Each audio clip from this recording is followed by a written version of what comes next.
25 சினிமாவில் எந்த அளவுக்கு 139 படங்களை நடிச்சாரோ, 25 வருஷம் எப்படி அரசியல் இருந்தாரோ, அதே போல திரைத்துறையில அண்ணாவினுடைய கொள்கைகளை கொஞ்சம் கொஞ்சமாக கொண்டு போய் சேர்த்தார்.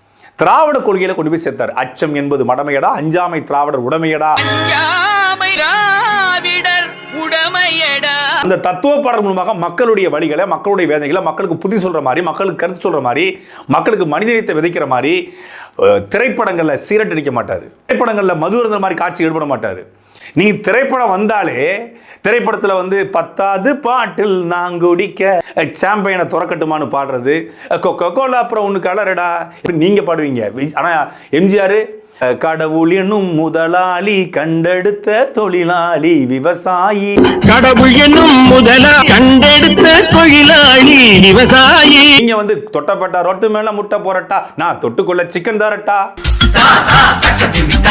அவர் தூங்காதே தம்பி தூங்காதே என்று பாட்டு பாடி என்ற பெயர் வாங்காதே மாணவர்களை, இளைஞர்களை உசுப்பினாரு.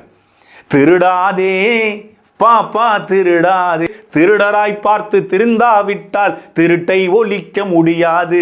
திருடாதே பாப்பா திருடாதே, திருடாதே பாப்பா திருடாதே. யாரு? புரட்சி தலைவர், புரட்சி நடிகர் எம்ஜிஆர். டாடி மம்மி வீட்டில் இல்ல, தடவோட யாரும் இல்ல, விளையாடலாமா வில்லாலா அப்படிங்கிறது அல்லமத்தி ஹப்பி பௌ பரம பித்தா பித்தாப்பே, என்ன இளவுனே தெரியாது அப்படி ஒரு பாட்டு நீங்க பாடுவீங்க. அவரோட எந்த இடத்துல உங்களை ஒப்பிட முடியும்? வறுமை நிலைக்கு பயந்து விடாதே, திறமை இருக்கு மறந்து விடாது.